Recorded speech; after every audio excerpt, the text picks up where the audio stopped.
Didn't you get money from the adults around you? What should we do if they ask us for money too? I attended a family meeting with the parents of my fiancé, who holds an executive position at an IT company.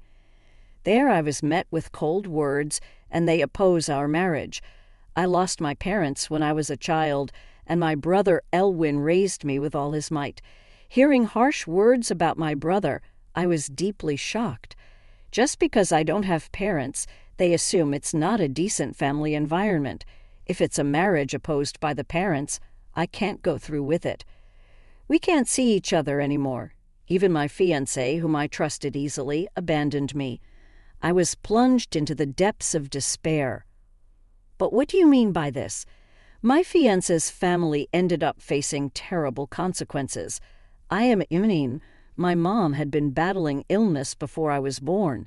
After giving birth, her condition worsened, and she passed away when I was a first grader. Even in her bedridden state, the warmth of Mom hugging me while saying, "Emilian is unforgettable," even now as an adult. During my elementary school years, my dad, though clumsy, raised me. He even tried hard to make lunch boxes for me to take to school. "Dad, what's this? Scrambled eggs. Don't they look tasty?" This time they're incredibly salty. Startled, Dad tasted his scrambled eggs and choked on their saltiness. He had confused salt with sugar. That was the kind of dad he was. Apologizing, he tried to finish eating it, looking both unreliable yet amusing. There were times I wished for more attention, but then my much older brother would play with me, even tired after his club activities. "Emmeline, try the scrambled egg." What he offered was fluffy and appetizing scrambled eggs. My brother, who had been practicing beside our clumsy dad, quickly improved his cooking and household skills, acquiring basic life skills within a year in the absence of Mom. My clumsy dad provided laughter, and my hard-working brother gave me a sense of security. However, Dad also passed away in a car accident during a business trip in my 6th grade winter. I had just started learning household chores, wanting to repay Dad for everything. By the time I became an adult, our normal life shattered in an instant. Christmas, we're going on a family trip.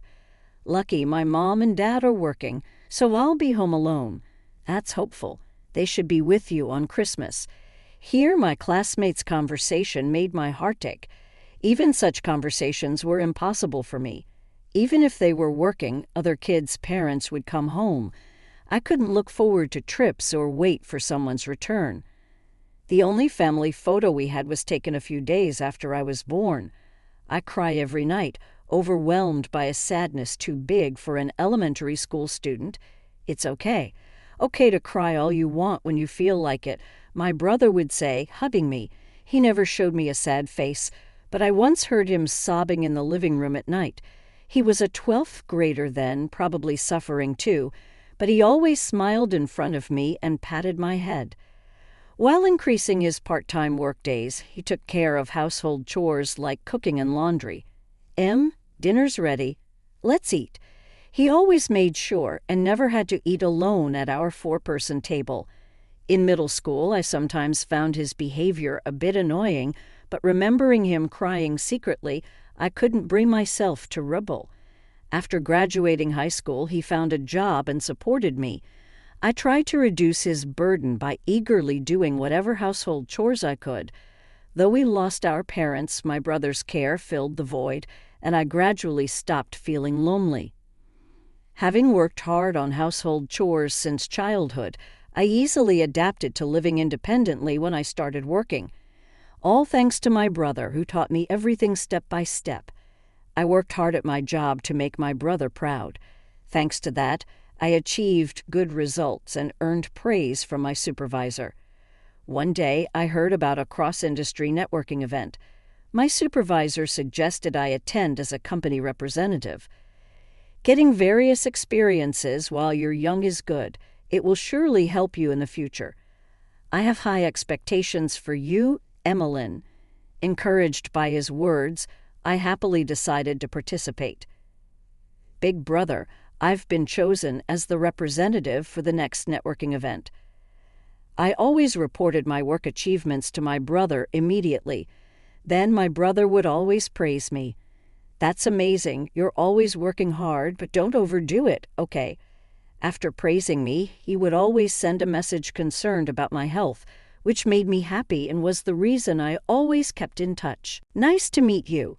I look forward to working with you today." "Nice to meet you too. I'm looking forward to today as well." At the cross-industry networking event, I met a man named Kennard while I worked in the apparel industry. He worked in it. People in the apparel industry are always so stylish. I'm pretty indifferent to that. Style off, not at all. You look quite fashionable yourself. That jacket suits you very well. I'm glad to hear that. I put extra effort into dressing up for today's event. Our meeting was a unique encounter at the networking event, and we quickly developed a close rapport. After the event, we met several times and eventually started dating, drawn to each other's personalities. Kennard worked for one of the most famous and thriving companies in town, and his dad was an executive there, making them very wealthy. I was worried he'd be shocked by my vastly different upbringing, but when I told him my parents had passed away, he accepted it without any change. "You've had a tough time since you were young. Thank you for sharing that with me." His words were as kind and warm as the ones my brother gave me when our dad died, soothing my heart. On our days off, we watched movies at each other's houses, cooked meals, and went on picnics, enjoying both indoor and outdoor activities together. Kennard was the first man besides my brother with whom I could spend time laughing. "Will you marry me?" On our way back from a Christmas dinner in front of the Christmas lights, Kennard proposed to me. My Christmases, which had felt empty since 6th grade, suddenly transformed into something vibrant. "Yes, I'm looking forward to it. I promise to make you happy." As Kennard said this, he hugged me with such joy. It was a moment when I truly felt the joy of happiness in Kennard's arms. "Brother, there's something I want to talk to you about."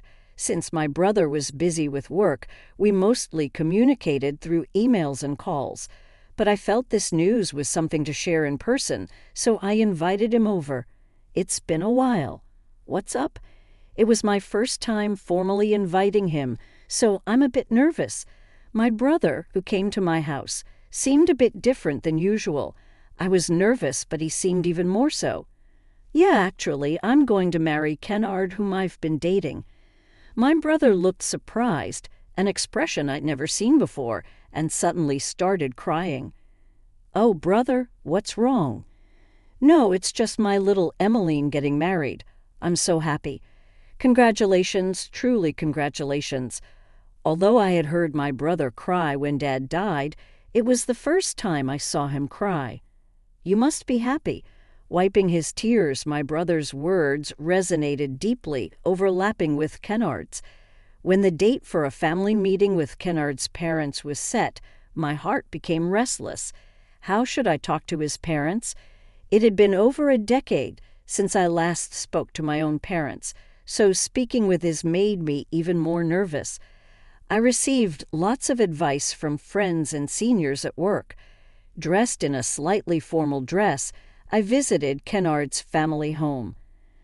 Kennard's parents initially seemed very strict, and honestly, I was a bit scared. But thanks to Kennard speaking highly of me, that impression quickly changed. "Nice to meet you. Thank you for taking the time to meet today. I'm Emmeline. I look forward to working with you." "Nice to meet you." "Oh, you're very beautiful." I was so nervous during the greeting that my facial muscles seemed to stop working, but Ken's mother received me warmly. "Kennard will be entrusted with important positions in the company from now on. Please support him by his side." Kennard, looking quite embarrassed, but seeing him respected by his parents was impressive and enviable. "So, what are Emmeline's parents like?" During a pleasant conversation, Kennard's father asked the most nerve-wracking question. I couldn't lie, so I told them everything truthfully. Mom passed away from illness when I was in first grade, and Dad died in an accident 5 years later. I heard Mom loved to draw. Kennard's parents looked at each other in shock. How did you manage to live after that? I have an older brother. He started working right after high school graduation and raised me. I owe my ability to do household chores to him. I always knew how grateful I was to my brother, but putting it into words made me realize how great he truly was. But that moment of sentiment was short-lived. What, you lived as your brother? Forgive my bluntness, but wasn't it a poor life? I was taken aback by their reaction. A dimension of poor made me feel the difference in our upbringings. Yes, I live with my brother. It might not have been luxurious, but he worked hard to provide a stable home so I wouldn't feel deprived. I could easily sense the friendly atmosphere from Kennard's parents had faded. Living with just a brother without an adult's guidance, I can't imagine it was a proper environment. When my brother and I were left alone, many adults offered help. It's kind of you to say, but we needed to become independent as soon as possible, so we did everything we could on our own. My brother refused her offers and chose a tough path. I was a bit angry to hear the judgment of his decision, but I tried to stay calm, considering they were Kennard's parents. Yet they continued with their harsh words. Did you really live like that, or did you get money from adults around you? Right, there's no way you could live on the money earned right after high school. What if they ask us for money too? It was hard to listen silently to such terrible accusations. I looked at Kennard for help, but he was completely crestfallen. I'm sorry, but a girl from such a poor background is not suitable for Kennard. We can't approve of this marriage. Kennard is a promising young man with a future. Don't hold him back. I could tolerate their insults against me, but it was unbearable to hear them dismiss the hard work and dedication of my brother, who had tirelessly supported their family. I noticed Kennard finally lifted his head. Emmeline, I'm sorry. I can't marry someone my parents oppose. His words of promising happiness seemed meaningless, and I was stunned. Why are you still here? Leave now. Kennard grabbed my arm and led me to the entrance. We can't see each other anymore. The door closed. Standing under the cold sky, I looked down at the belongings dumped at the doorstep. What is happiness, really? Musing this, I called my brother on the way home. Brother, the wedding is off. I'll hear the details later. For now, come to my place, okay? Being alone felt frightening, like everything Dad and my brother had protected was collapsing. When I arrived at my brother's house, sandwiches and scrambled eggs he hurriedly made were laid out on the table. Let's eat first. It had been a while since I ate my brother's cooking. It was warm and tears naturally fell. After calming down, I told him about the incident at Kennard's house. My brother showed an anger I had never seen before. I need to make a phone call. Relax for a while, Emmeline. He briskly took his mobile phone and disappeared into another room. Drinking the warm tea he offered, I felt at ease and eventually fell asleep on the sofa. What's this? So heavy. When I woke up, a large blanket was heaped upon me. My brother must have covered me with blankets so I wouldn't catch a cold. Even so, this is too much. I smiled, but soon sleepiness overtook me again, and I slept till morning. For a while, I committed from my brother's house. It took quite some time, but driving a different car than usual felt refreshing. When I returned home, I cooked dinner with my brother. Sharing a meal with him after so long felt nostalgic, and his kindness seemed to heal the wounds inflicted by Kennard's family. Today's meal was delicious, too. I was content with a delicious meal when my mobile phone rang. It was Kennard.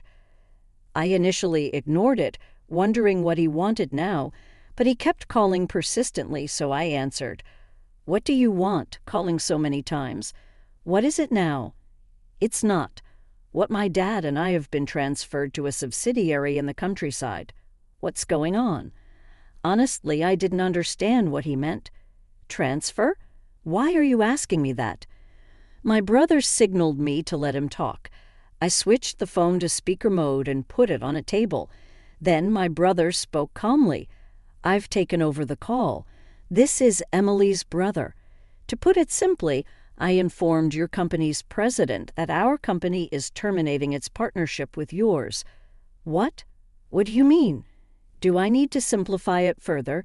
Our company is providing $1 million in financial aid and had a technical partnership with your company. We are ending that." My brother, who had worked tirelessly since high school graduation, had put effort into corporate know-how and networking. He co-founded a company and now manages it, which has grown to operate both domestically and internationally. The call was handed over to Kennard's father. "What does ending the partnership have to do with us being transferred?" "It has everything to do with it. I told them we won't deal with a company that looks down on people for being raised by a sibling and deems it an improper environment." My brother spoke calmly, but his calmness bore a quiet anger. I'm sorry for what I said. Won't you give Kennard and me another chance, Emily? I'm really sorry, please." They must have been on speaker too. Both apologized in turns, and I could hear them sobbing, but I felt nothing. It seemed like they were only apologizing because they were worried about their situation, and a wound once inflicted doesn't heal with an apology. It was too late for apologies. My brother looked at me, seeing my refusal. He returned to his usual kind smile. "What are you talking about? There's nothing more to discuss, and we won't be meeting again. Goodbye, my brother." Wait a minute. The call was cut as they tried to say something more. It's necessary to cut off bad relationships. Later, through my brother, I heard that Kennard's family had sold their house and disappeared. Maybe they thought they could escape to where my brother couldn't reach them or to a place where their bad reputation hadn't spread. I didn't know. My brother's company operates everywhere, so no matter where they run, it's the same in the end. They're just running from reality. Running won't change anything. Hearing this from my brother, who didn't run from our tough situation and aimed for independence, made his words resonate. My brother looked radiant. "Thank you, brother. It's only natural to protect family." "Oh, want dessert?" "Yes, all right. Wait a moment. I'll prepare it." As I got up to follow my brother to the kitchen, I silently spoke to myself. I will definitely grasp happiness for myself. Did you say something?" "No, nothing." "I'll help you, so let's eat it soon." I got up to follow my brother. "Brother, one day I will become strong and kind like you, so then you can rely on me completely. Cry when you want to." I resolved to become a sister my brother can lean on, setting this as my goal for life.